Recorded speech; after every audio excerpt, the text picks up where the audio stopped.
Salut la famille.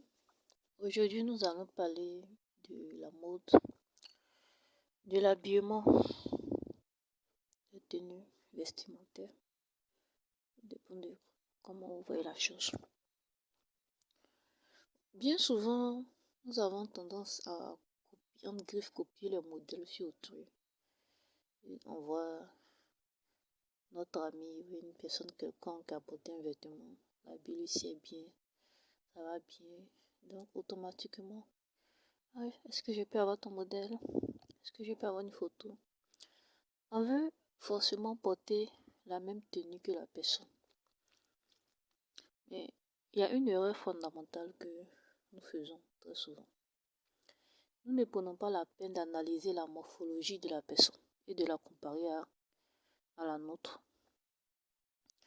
Je me souviens quand j'étais encore adolescente, je voulais me faire coudre un modèle.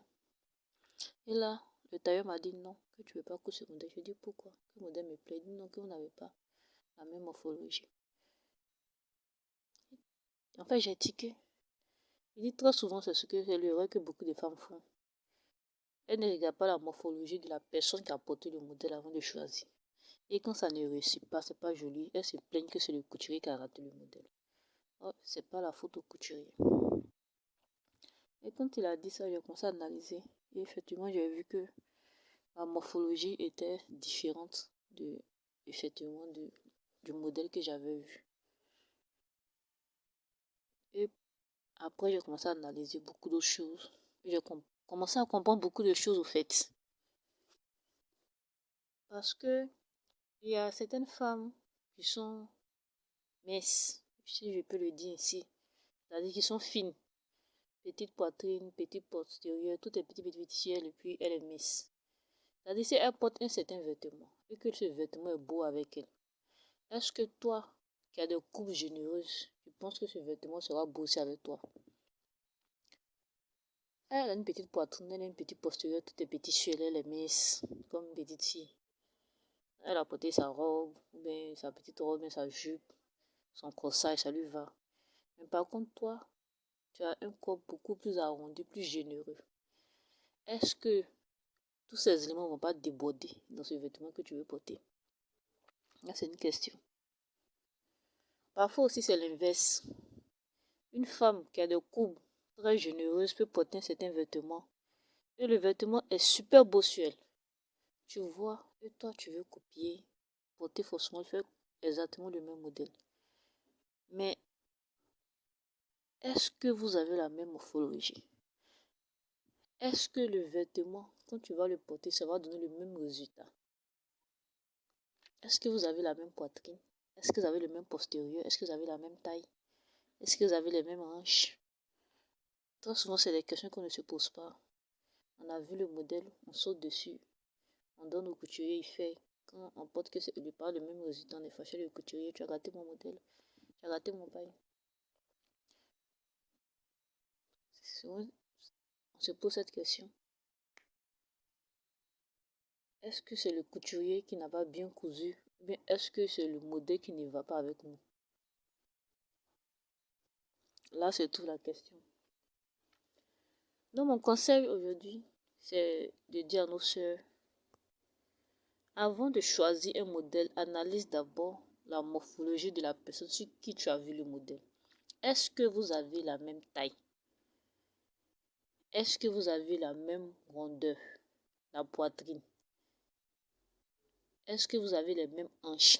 Est-ce que vous avez le même postérieur? Est-ce que le paille même, la couleur se ressemble? Parce que parfois le modèle même peut être rendu par la couleur même du paille, ou par le motif du paille, ou du tissu choisi. C'est tout ça qu'il faut prendre en compte. Si tu as des formes généreuses, le mieux, quand tu veux prendre un modèle, prends un modèle porté par une personne qui a des formes généreuses. Tu es une femme, tu fais 1m60, peut-être 80 kg, 85 kg. Tu ne peux pas lui prendre le modèle d'une femme qui fait 1m75, qui a à peine 60 kg.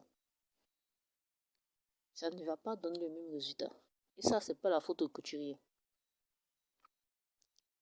Tu es en chair, tu n'as qu'à prendre des modèles sur les femmes qui sont en chair comme toi. Tu es mince, tu copies le modèle sur des femmes minces comme toi. Tu es grande, prends des modèles des femmes grandes. Tu es petite, tu prends des modèles de petites femmes. Et c'est tout. C'est-à-dire, il faut savoir s'habiller en fonction de sa morphologie. Il faut savoir s'habiller en fonction de ses courbes. Très souvent, beaucoup de femmes font cette erreur. Elles ne s'habillent pas en fonction de leur coupe, de leur morphologie. Et souvent, elles ne s'habillent même pas en fonction de leur âge. Tu peux voir des femmes d'un certain âge, une femme de 40 ans, porter des habits et tu es choqué. Parce que même une jeune fille, même de 25 ans, n'oserait même pas porter un tel vêtement. C'est que le vêtement sied plus à une adolescente de 15 ans. Et tu vois une vieille femme de 40 ans, une dame qui a porté un vêtement aussi bizarre. Et tu te demandes, mais qu'est-ce qui ne va pas chez cette femme-là? Elle pense être bien habillée. Mais sachez que ce n'est pas forcément parce que quand vous êtes habillé, que vous marchez, quand les gens vous regardent, ce n'est pas forcément parce que vous êtes bien habillé. Oui, il arrive que vous pouvez être très bien habillé, très bien mise et vous attirez le gars. Il arrive aussi que vous êtes très mal habillé, vous attirez aussi le regard. C'est-à-dire c'est un regard de mépris, de moquerie au fait que vous attirez. Parce que souvent, très souvent, les gens font cette erreur-là. Elles sont habillées, elles marchent dans la rue, on les regarde et elles sont contentes. Et demain, elles s'étonnent quand elles voient leurs photos sur les réseaux sociaux. Où on se moque d'elles. Elles sont étonnées. Faites attention, parce que de nos jours, les gens, les smartphones, c'est pour prendre des photos à tout moment et n'importe comment. Tu as porté un certain vêtement, le vêtement est bizarre, il y a quelqu'un, plutôt que de te signaler que madame ici, voici, vient quelque chose. Non, la personne va se contenter de prendre son smartphone, de prendre en photo et de mettre sur les réseaux sociaux. Pour se moquer de toi. Non, faisons attention. Quand tu as un certain âge, habille en fonction de ton âge. Ici, nous sommes en Afrique. Habillons-nous comme des Africaines. Si toi, tu es en Europe, tu t'habilles comme tu t'habilles.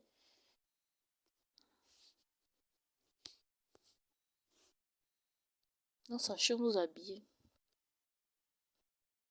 Sachons nous habiller. Une femme doit s'habiller de manière respectable. Quand tu es une femme, il faut savoir t'habiller de manière respectable, de manière présentable, de manière décente. C'est mieux que de porter des vêtements pour exposer ton corps et ça ne donne aucun résultat au fait.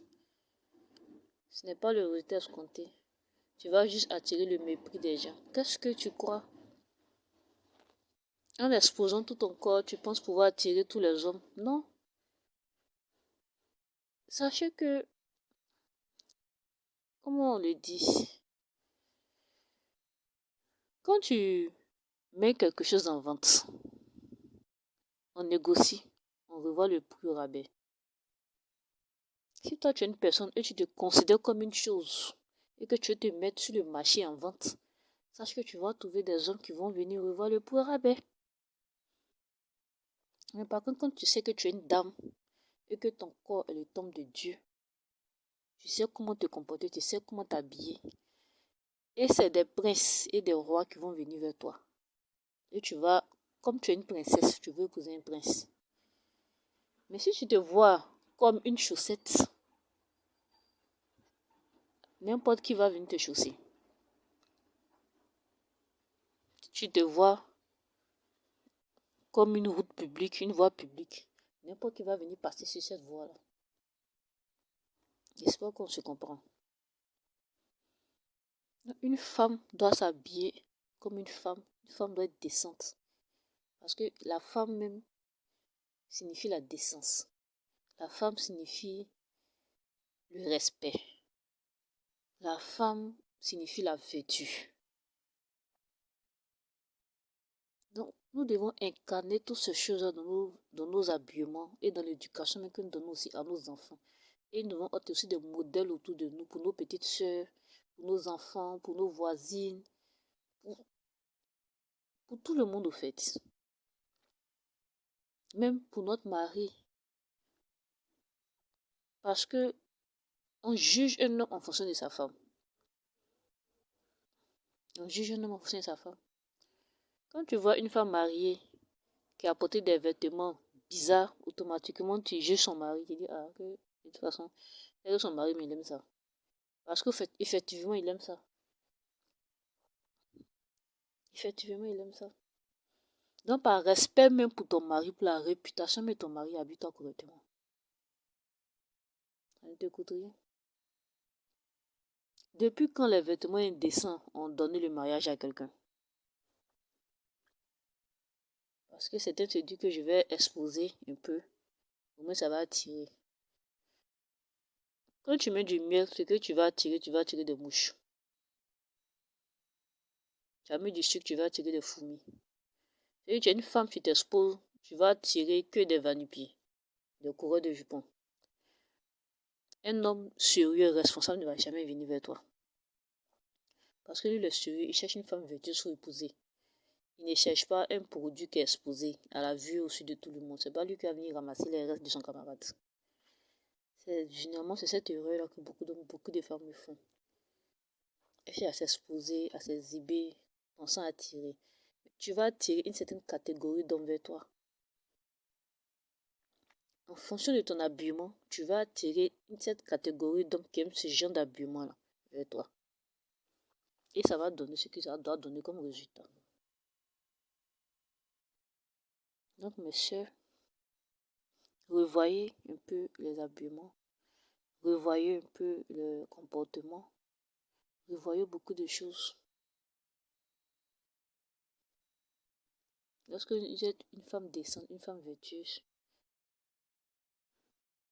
vous avez plus de chances de rencontrer un bon homme, de vous marier et avoir un foyer heureux, plutôt que lorsque vous vous exposez au point où dans la rue, on ne sait plus qui est une femme normale, qui est une prostituée. C'est difficile même de faire la différence.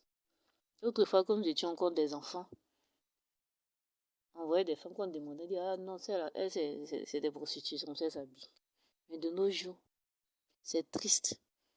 Mais on n'arrive plus à faire la différence entre une femme normale, une femme mariée et une prostituée. Parce que presque toutes s'habillent de la même manière. Au point où même certaines femmes même mariées sont habillées pire que des prostituées. C'est-à-dire si la prostituée même pouvait venir lui arracher les vêtements, mais elle allait le faire pour dire non, ça c'est pas pour toi, c'est pour moi. C'est honteux. Quand tu peux voir maman, enfant, tout le monde en petite culotte, au point où on voit la naissance des fesses. C'est-à-dire c'est pas la mère qui va donner de bons conseils à l'enfant.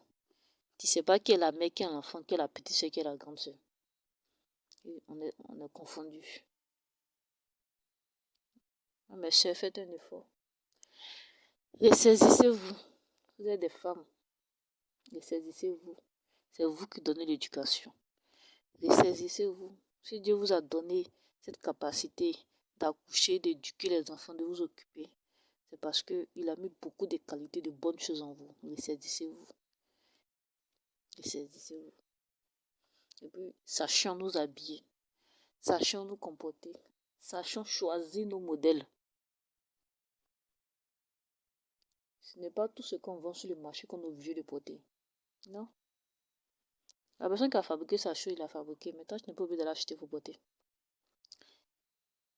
Sachons nous habiller.